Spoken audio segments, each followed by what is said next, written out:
Mr. Najar. I was in between disconnected and I could not see entire speech of Mr. Najar. But the initial speech is what he intended to say was that the colleges are now on the new paradigm of shifting from the traditional way of learning to the new normal of learning.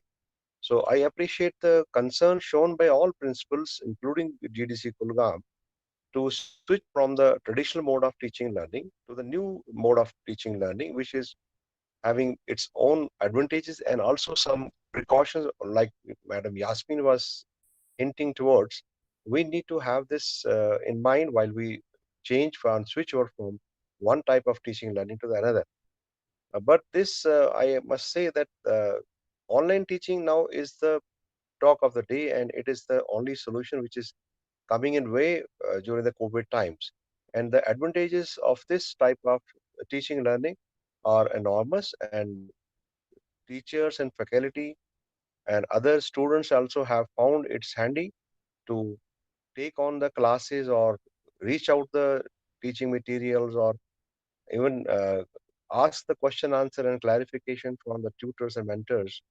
The advantage is that this potential is now recognized in the new education policy, wherein online mode happens to be one of the focus areas of education planners.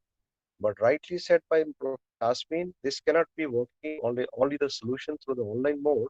It has to be recognized as a blended mode. We need to deliver online much of the material, and some of the material has to be given in advance. It can be in the shape of pen drive, it can be in the shape of uploading on the cloud storage space, or it can be on the college website, or it can be a group shared by the concerned tutor or the teacher of a particular discipline. So this combined with the question answers or feedback from the students, throwing the screens and small tests online would help us retain the attention and concern of the students logged on to the sessions. It should also help us in reaching out a large number of students sitting at the distant places. The online mode also helps in us reaching to the modules which otherwise student may have chance only to go physically and attend during a time. But with this type of diversification of teaching methodology, while the student is enrolled in a particular course, he has an option to even get enrolled in some other courses which may add to his learning outcomes.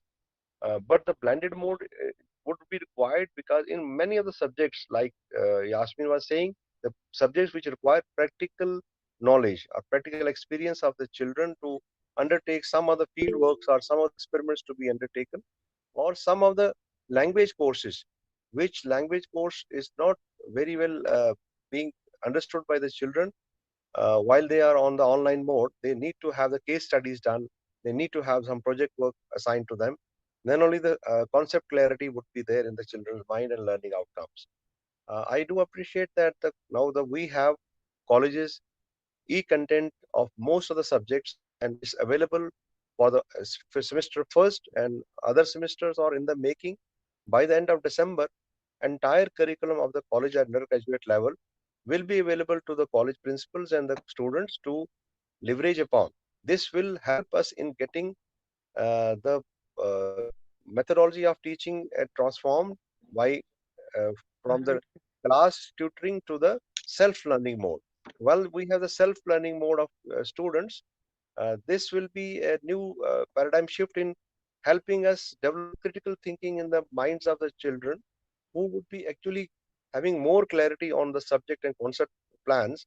And now the new education policy is laying stress on continuous assessment, and also assessment by various methodologies, not only on the academic rote learning or understanding the concepts, but also on the overall concept clarity. We have to devise assessment tools which would be helping us knowing whether the intended outcomes of the curriculum instructions have been achieved, or we are still to do some bridge courses or polish courses to make the student achieve those goals or outcomes what is expected of a curriculum instruction or a particular experiment undertaken by the student.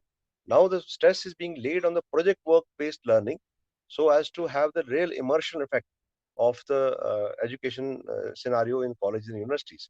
So this type of interventions, coupled with our new initiatives taken by the college principals and the students' interest in this type of mode of learning, will open new vistas, new combinations, new challenges to education and undergraduate level and the PG level. And definitely, this methodology has more advantages and less of that disadvantage as well.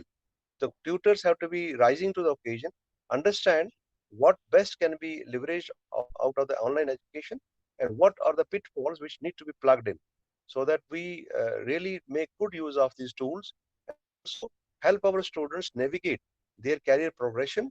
Uh, while we are talking on career progression, it would involve their interest in skilling program, vocational programs, educating them about career options, career goals, and while they choose their career goals and they have their option and go through the online modules, they can be guided to take a particular combination of subjects as per the aptitude and as per the goal set for them by either their parent consultation or by themselves, and there those goals can be easily achieved and navigated while we are switching from the regular our regular mode of classwork education instructions to the blended mode of online as well as offline, where we can have face-to-face counseling, face-to-face interaction, doubt clearing, and some of the examinations can be having the modules of giving a project work and also giving assignments on weekly basis, then assessing through the multiple choice questions, and also on the basis of the terminal examination or semester examinations, which will be we can have the same connotation as it used to be having the classroom model, but with the lesser scoring, maybe 30 to 40% scoring can be on the traditional mode. So we should see what advantages are getting by switching to the new mode. We cannot whole hog get onto the new model. We have to blend it and slowly evolve, seeing the advantages and also plugging the loopholes, so that we really achieve the objective of transformation from current learning methodology to the new methodology. I congratulate the team of IQAC of Kulgam College to take this initiative, and I wish them success to further succeed in their objectives of transformation. And wherever we have to bridge the support, we will come with the support from my side and from the directorate level or from any of the nodal principal's office to help the capacity building of the faculty, or to help build the teaching learning resource of library or the e-content, or even provide support for their hosting of the content, or even their exchange program with the institutions where the online mode is very popular and have yielded results. They must be seeing that we would like to have some modules on professional development, and students given option to choose from those developmental modules. And ultimately, the aim is to help students in getting their educational pursuits on those as per their aptitude map, and to achieve the graduate aptitude goals what have been set by the uh, Ministry of MHRD and the Government of Jammu and Kashmir. I must thank all of you who have participated. I cannot be with you for long because I have other works to attend during the day and subsequent time. I wish all the workshop participants a success. I wish that I should be with you for the 5 to 10 minutes to listen to Mr. Afroz Shah, who has been very kind to latch on to us from a very distant place of Brunei. I would like to listen to his speech, and then I can uh, keep on doing my work, and the workshop can continue. Thank you very much. Thank you very much. Thank you, sir. Thank you so much. It was really an enlightened speech. Under your noble guidance, definitely we hope that the department will progress by heaps and bounds. It would be one of the best departments, in the whole country. And your good self will lead the higher education department, and it would be an exemplary for the rest of India. Thank you so much. Instead of your very busy schedule, you joined us from the Srinagar. Thank you so much. Now, I may request my colleague, Professor Zohar Ahmad Lone Saab, to offer vote of thanks for the inaugural session. Professor Zohar Ahmad Lone Saab.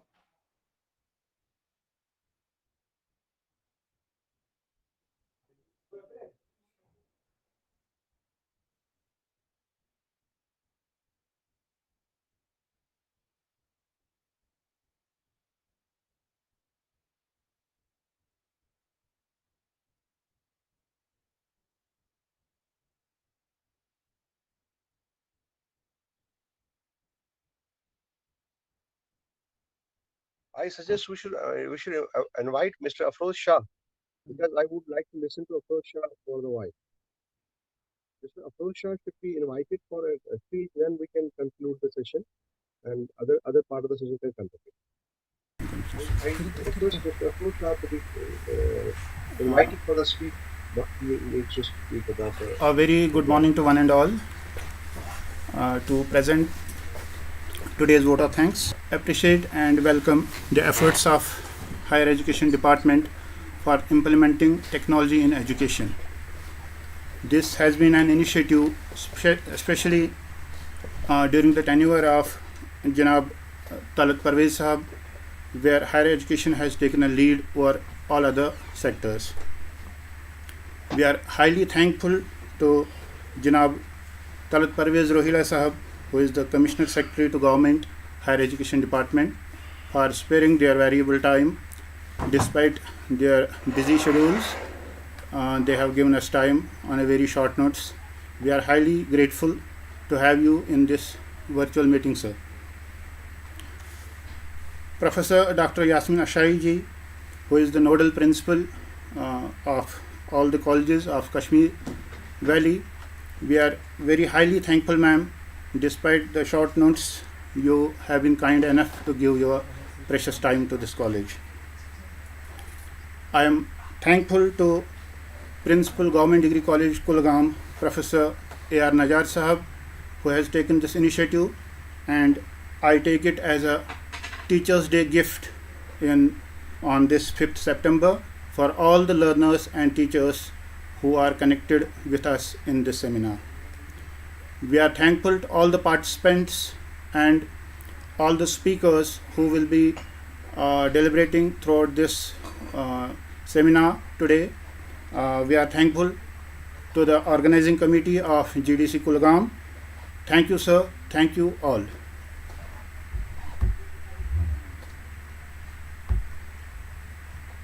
Thank you, Zuhur sir. Thank you so much. Mr. President, we have completed the inaugural session of the webinar. Now, after 5 minutes, we will start the technical session, in which we have invited 3 speakers. As sir already we have communicated to your good self, they will be speaking on the theme of the webinar.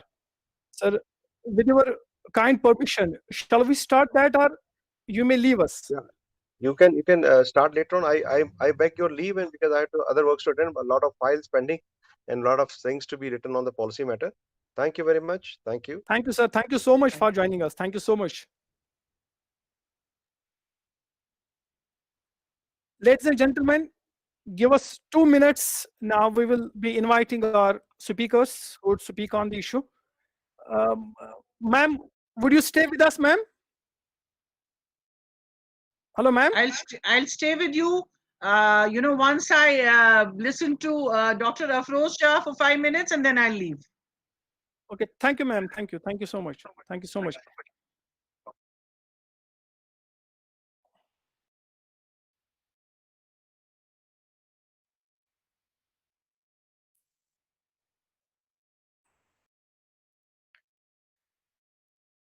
Ladies and gentlemen, we will start the first only technical session we have for this webinar.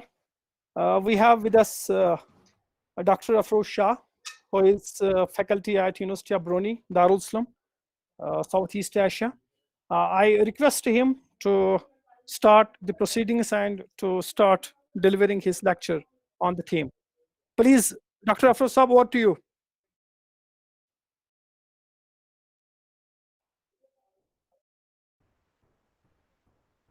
Dr. Afroz Sahab, over to you. Dr. Afroz, are you hearing us? Dr. Afroz? Dr. Afroz?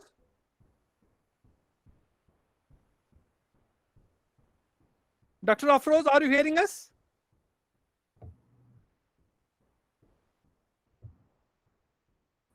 I may request the technical team to please fix the issue. Probably Dr. Afroz Sahab is not listening us. We could see him, but probably he is not getting our voice. Dr. Afroz?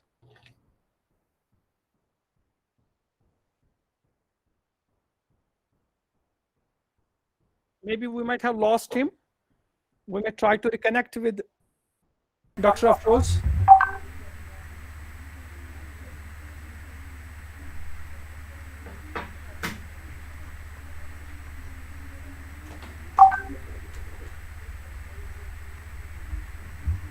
They can't hear.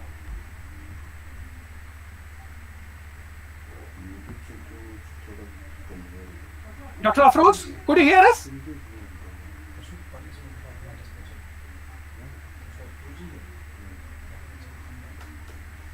Dr. Afroz, could you hear us now?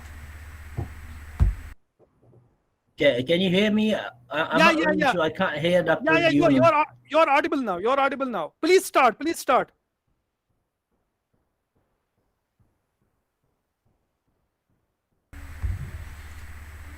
Dr. Afroz?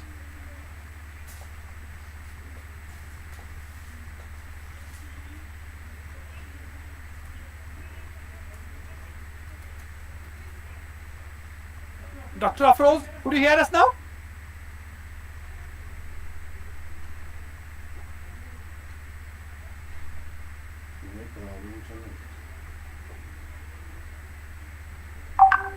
Hello, can you hear me?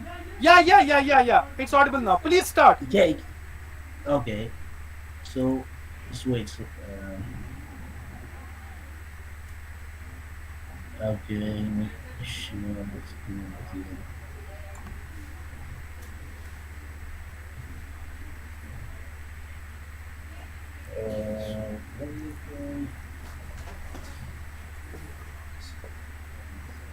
Okay, do you have my slides there? Can you actually put the slides on, because I can't really, put the slides there somehow. You can open the slides on one side so that people can see it. I mean, I'll start from here, and you can start the slides. You start.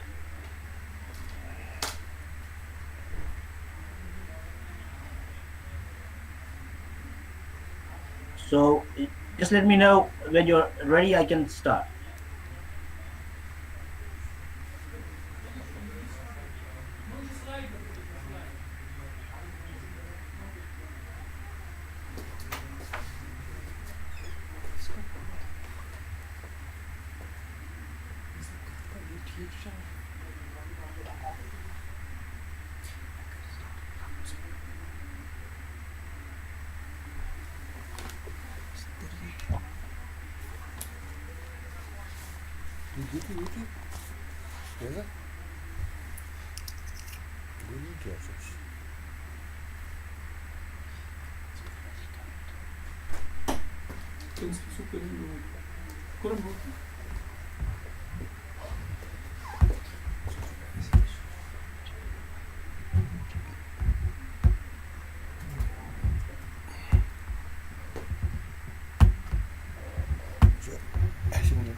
चालू इसको तो बोल दिया start करो Javed switch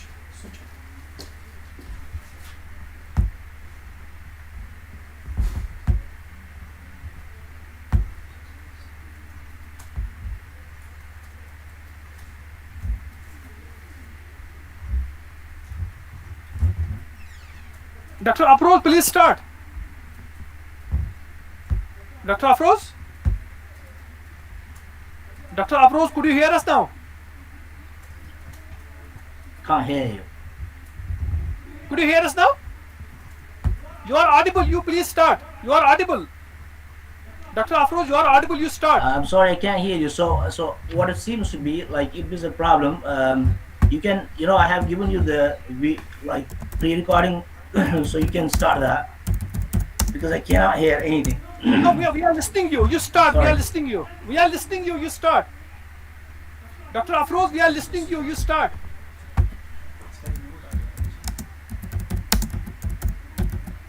Dr. Afroz, we are listening you. You please start.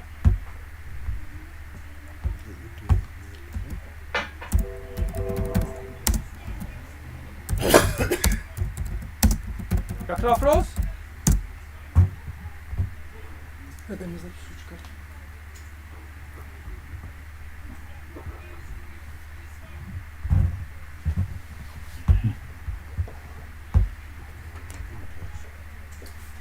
Dr. Afos, are we audible to you? I can hear you. I can hear you, Yeah, but they're saying you start. You start. And okay. because you're audible to rest of us. You are audible to us. Okay. Let's start. Because Please start. okay, thank you. Yeah. Okay. Sorry, hello all of you. I'm extremely sorry. I got a bit of sore throat, so I hope you're fine. We got a sorry, we got a little bit of problem with this, but because you are, I'm audible to you, so I'll start. Okay, my name is Afroz. I'm assistant professor at University of Brunei. I'll be talking a little bit about how we can live with COVID lockdown. So, as you can understand that there are two choices. Either we discuss problems, as you know, or we straight away go to solutions. So the problem, as you can see that what I feel, I mean, the disease moved from China to global proportions.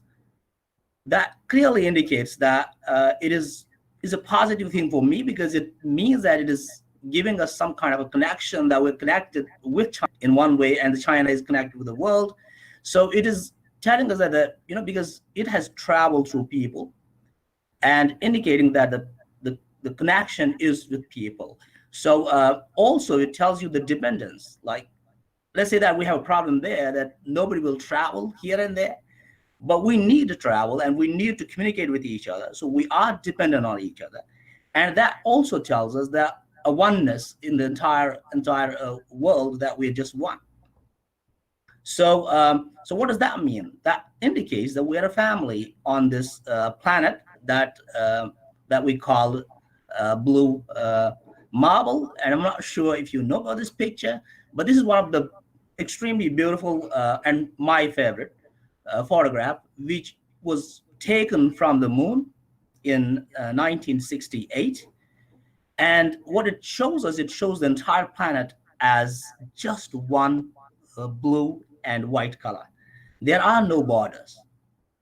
There are no religions on this planet, right? You can just see one thing. So what as I said, for me, it's a marvelous picture of showing that on this planet we're just one. And I think the COVID-19 has reinforced that perception in us, that even we have the digital age and all that, but we cannot disconnect from people. Somehow, in one way or the other, we are connected. So now, what we have to do, we have, as I said, we have problems. We have to have the solution. I mean, we can discuss a lot of problems, as we have seen.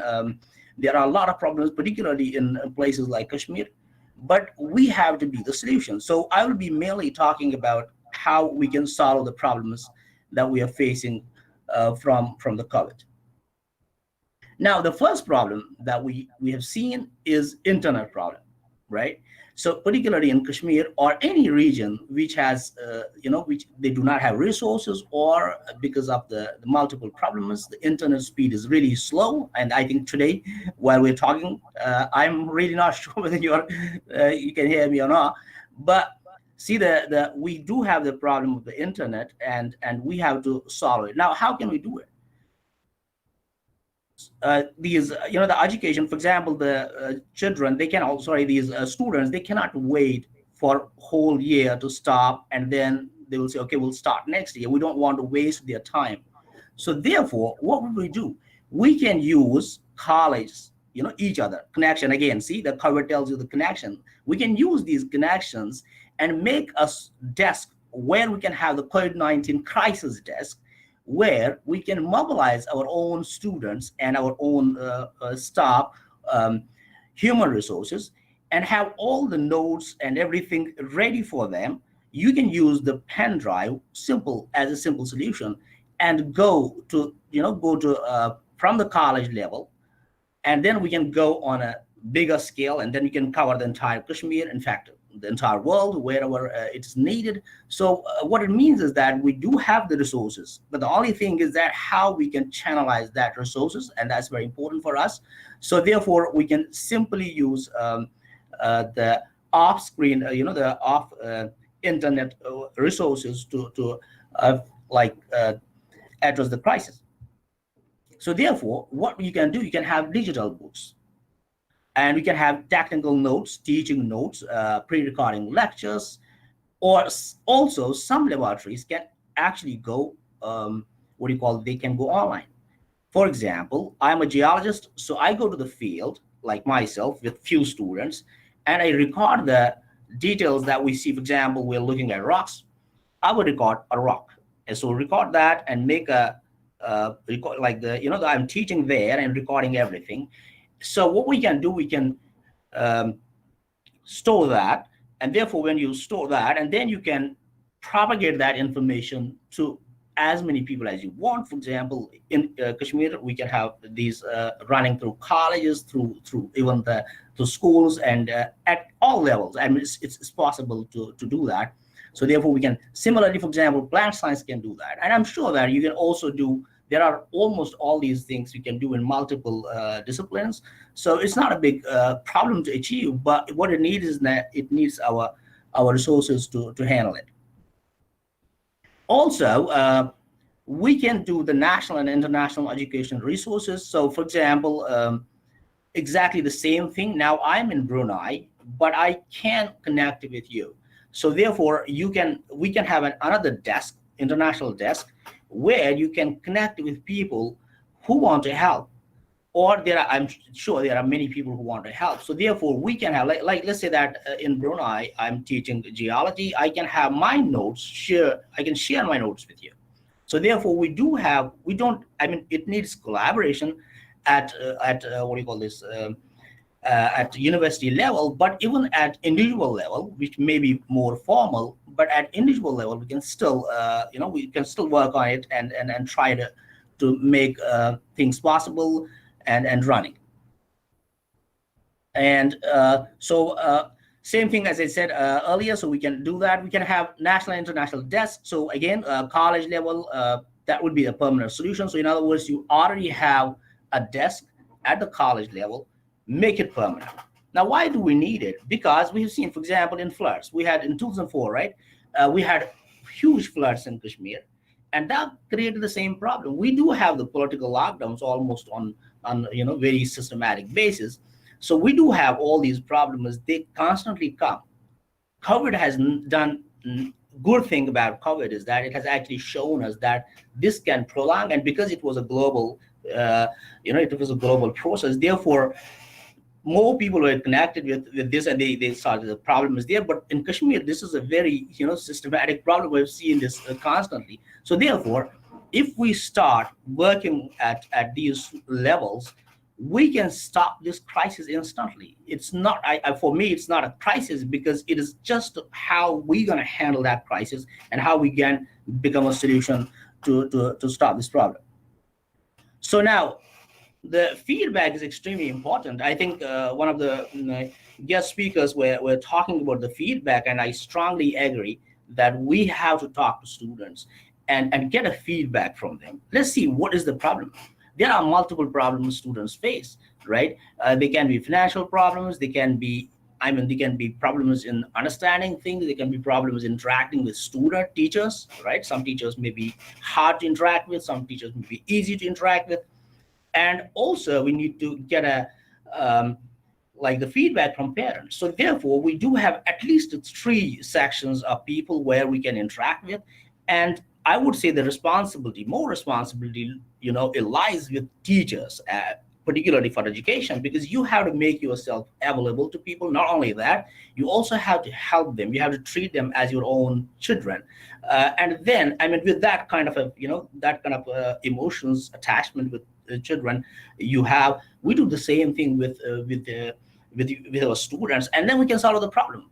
Think about that. For example, if my son is unable to study somehow, what do? I will move here and there, try to make sure that he studies. So if we can do that, we can also do that if we treat the whole thing as family. and work as a, a coherent block, and finish the problems that face. So therefore, another very important thing will be some, as Professor Naeem, I'm sorry if I pronounce your name wrongly. She actually, she said that there are people who have no resources, and I strongly agree with that. Now, think about this. If I have a mobile phone, and my mobile phone is Apple or anything, and my friend has nothing. He can't even have a small phone where he can use digital things, where he can actually use it for study.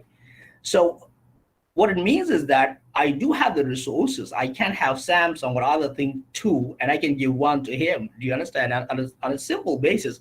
So the thing is that, well, we have to think about where we are putting our resources.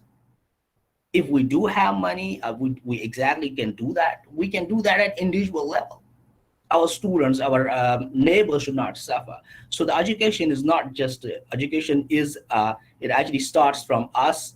Education means that how you are responsible, not like how much grade you got. Is the responsibility lies at us in learning things. So therefore, what we can do, we can have this crowd funding. So in other words, we can donate. It can be as little as 1 rupee, right? Or as I said, so we can have this crowdfunding. I don't know how it works in government, these institutions, but let's say that we can actually do that. I'm sure that there's a way to do that, at least from university, from college level to the university level, or on big scale. So therefore, we can handle it. We can handle the problem that people have some needs. For example, I tell you, from IIT Kanpur, where I did my uh, uh, masters, we do have, they always contact us that you want to fund. So there is the people who have the network of people who have studied in that institutions. They are still funding. There's a very, I mean, almost all institutes have this. So therefore, we can also start some crowdfunding from all people, or from people who are connected to that institution, and try to make that permanent solution for people who are needy, not just because of the COVID, but because of the problems. There are people who are poor. We have to accept that. There are people who are marginalized. There are people who need our help. So therefore, we can keep these covered as an opportunity for us to open and be the solution for this. So therefore, we can also make this voluntary payment. For example, you can if you give me some money, and I'll say, okay, after 3 years. You've given me this much amount, so for to buy a phone or something. When I get a job, I'm going to give it back to you. That can be a sustainable resources. We're not just putting pressure on some people to donate, but it can be a sustainable source, right? And I think that's it from me. Thank you very much for connecting with me. I'm sorry because of this. Yes, I lost the track of what I was saying in the initial stage.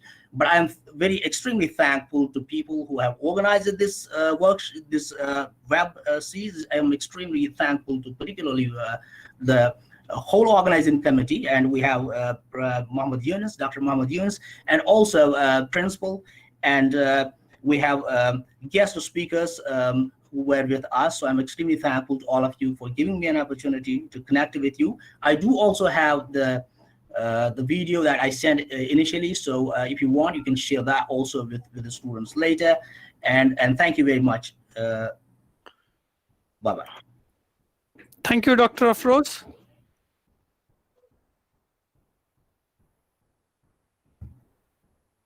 Thank you, Dr. If you have Afroz. questions, or anything Thank you, Dr. on Afroz. the It was people. nice to hear you from there.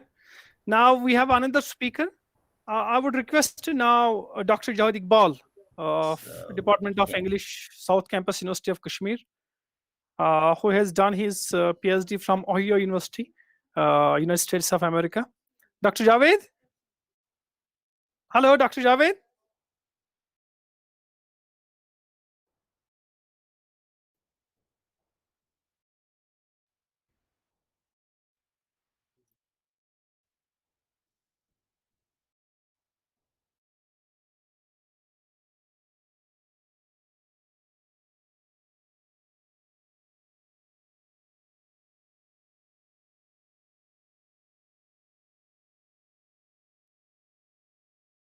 Yes, ladies and gentlemen, we have with us Dr. Javed Iqbal, South Campus, University of Kashmir, in the Department of English.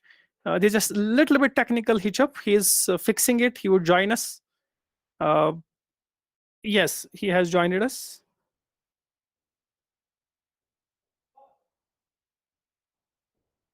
Dr. Javed?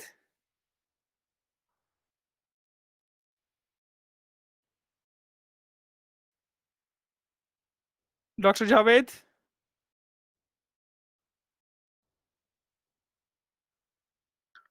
Please bear us for a while. The speaker is joining us.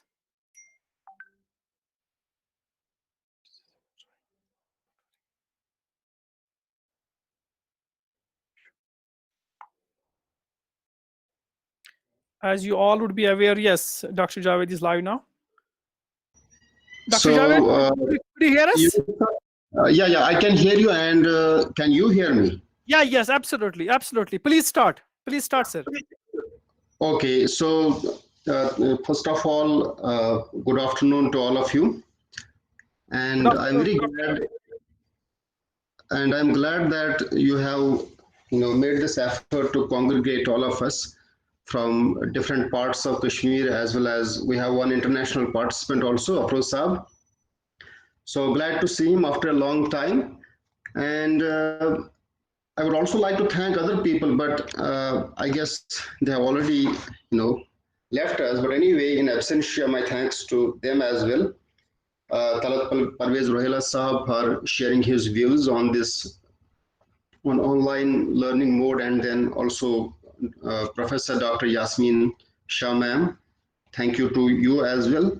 And Principal Sahab for providing us this time and platform to share our views on this important topic.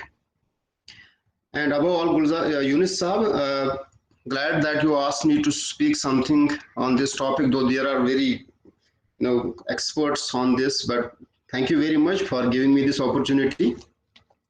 So what I will do is thinking about online learning and online mode. I will first of all start with an academic anecdote which happened last year. As you know, I belong to English Department, University of Kashmir, Satellite Campus, South Campus, and I have been teaching here for the last 13 years.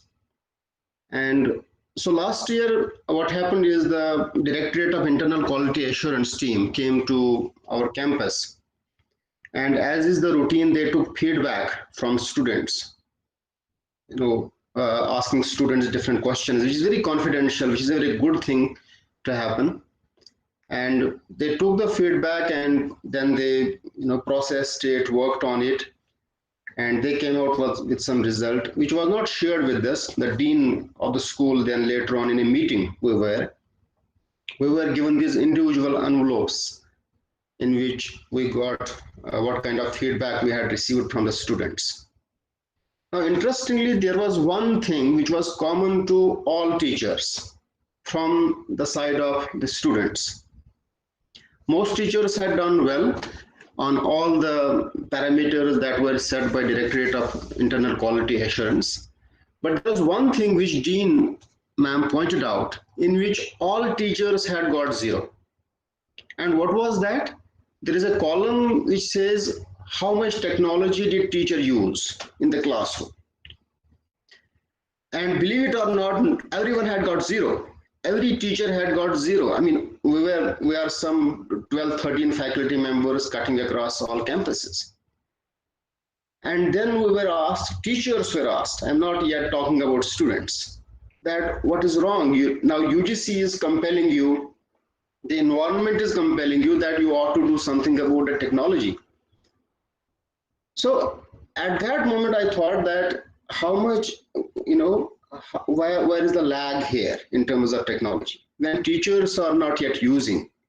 And that was the level of our preparedness for COVID on the part of teachers, not yet acquainted with using basic technology. And this is English department. And English department, if you look at other departments in humanities, in terms of the perception and the rankings, it is higher. So if this is English department where teachers get a cipher in terms of the usage of technology, look at other departments, what is happening there with teachers, and then look at students, how much prepared they were in terms of using technology. Now, fortunately, we have now new education policy has come out 2020, in which I had the opportunity to listen to many experts on that. The Association of Indian Universities Secretary General, she spoke on that and gave detailed analysis and what was the motivation for incorporation of different aspects there. Now, the thing is, one has to be very pragmatic when you talk about it. It is good to be theoretically sound. If you look at all the previous data with regard to teaching, I can share some slides with you, but right now, because of this technical glitches, I can't. Later on, I can share that with you. All the traditional data that is available with us with regard to teacher, student, mode and classroom education. What does it say? I mean, there are two things which often are talked about. And these two things are, one is the interaction and second is immediacy.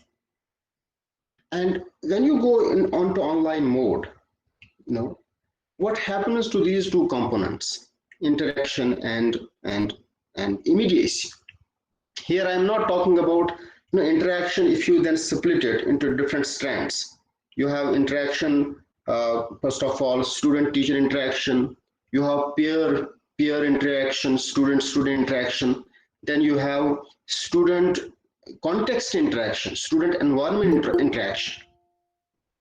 Now that is one side. Then on the other side you have, I'm saying all this in the context of the holistic development, holistic education that the new policy envisaged and the other previous policies also envisaged. That teacher, one is student-teacher, student-student interaction, then you have student context interaction, even student content interaction. What is going to happen to that when you go into online mode? Then on the other side, if you flip it around, you go to teacher interaction, between teachers interaction, between teacher and content interaction. Because all of them, when you put these little things together, you produce that aspect of the holistic education in terms of students as well as teachers. Now that part, because interaction we often use very artificially, that it is just students and teachers. And as ma'am Yasmina ji, she talked about eye contact. Those are definitely the finer aspects of this interaction. But look at the as you radiate outside the different points, the different coordinates of this interaction. What is the fate of those coordinates when you shift to online mode? And I told you the backdrop, the level of preparedness at the university level, the level of preparedness of teachers who have been teaching in the departments for 10 years, 15 years, even 30 years. And then in their shadow, these students, their level of preparedness. Then you have immediacy, another aspect. Immediacy refers to, it is not just physical proximity. You have psychological closeness with students. How do you do that psychological closeness? Even inside classrooms, we have issues, with regard to that psychological closeness with students because of a host of issues. We cannot digress into those issues like intake capacity of 60 students, then you have how much of individual attention you can pay to those students. Those problems pre-existing. Over and above them, you have now this aspect of this developing psychological closeness as motivation for student satisfaction. Now, in the context of them, I don't want to sound entirely pessimistic. We did our postgraduate department of English, we had PhD interactions. We conducted interviews of students who were shortlisted for PhD program. And by far, the selection that was done was very satisfactory. The best candidates were selected for the program. Not only that, the scholars who had to present, I mean, chapter-wise presentations we have in the department, and those presentations were also successfully completed. Now, you also have to look at, I was recently reading this new national policy on education and had the opportunity to hold some programs on that, had a detailed, reading in between the lines, that policy. If you look at it, it has 4 components. One is the school level component, the higher education level component. Third is the implementation component. And within the implementation component, you have this sub-component which talks about the future challenges of education, especially pandemics. So, and in that, it lays out various strategies, various techniques that have to be adopted by the different institutions of learning.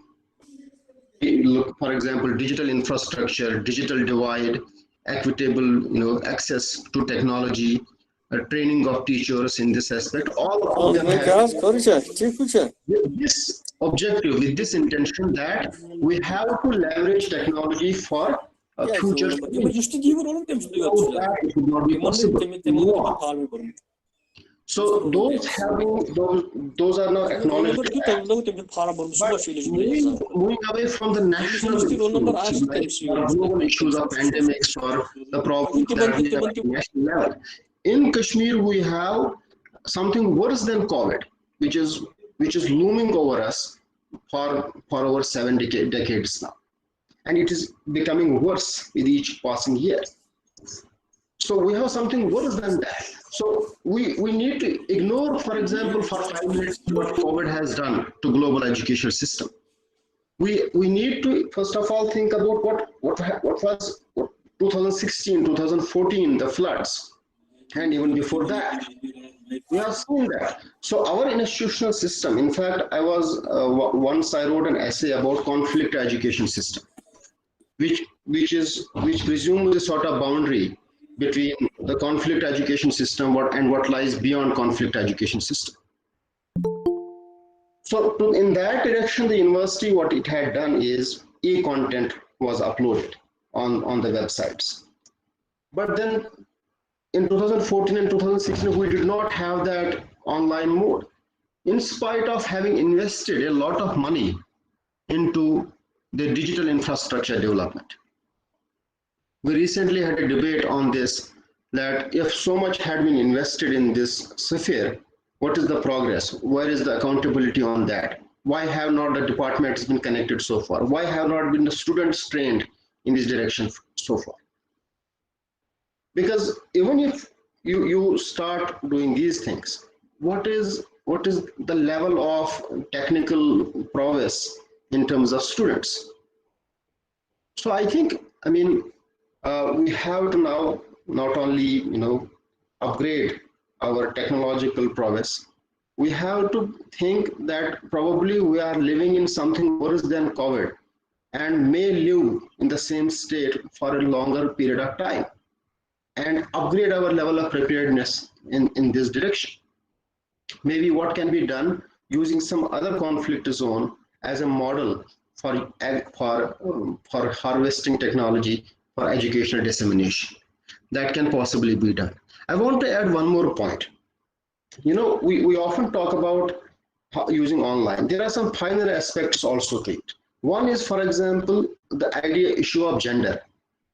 Research shows that, if you have boys and girls in a classroom, they don't react or respond in the same way, because there is different neurological programming which allows different ways of channelizing responses to a particular event, or academic event. We often find that girls being more collaborative, I'm saying in a general manner, it is not a categorical statement, and boys being more competitive. And you have boys being more open and vocal and sharing out, but on the other side we have more, more wary, more cautious responses. What do we do in terms of that?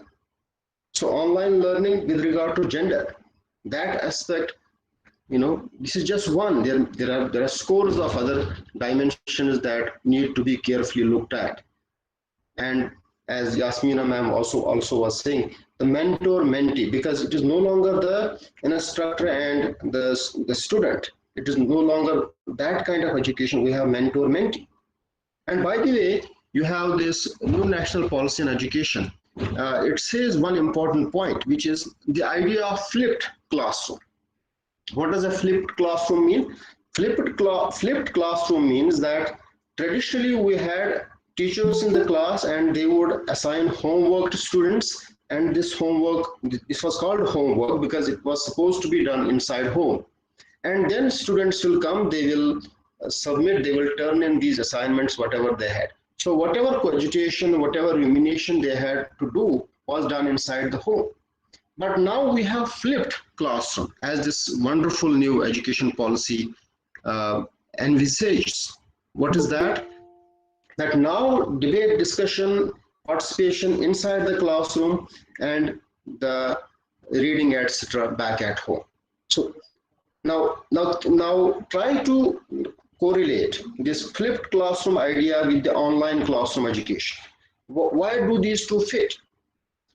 Is it possible to do that? Is it possible while you are doing deliberations, discussions inside the classroom? So my point is ultimately, to cut a long story short, that I believe that we don't have a very sound alternative to the physical classroom mode where you have interaction and immediacy.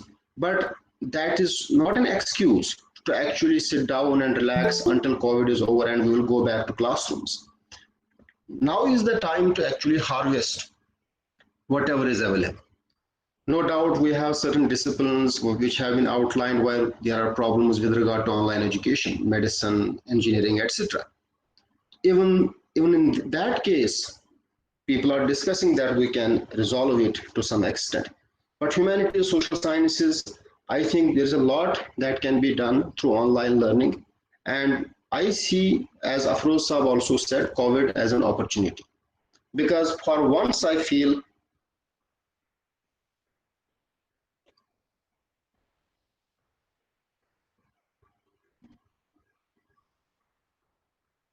Hello, can you hear me? You're audible, Dr. Saab. Okay, so I believe that no doubt it is that Newtonian shift that has suddenly occurred, and we need to gear up and actually face this challenge head on and see what kind of benefit we can reap from it. But for future, I think we already knew this. We had SARS, we had MERS, we had other pandemics. But the thing is, it demands that visionary leadership as well as support in terms of financial resources.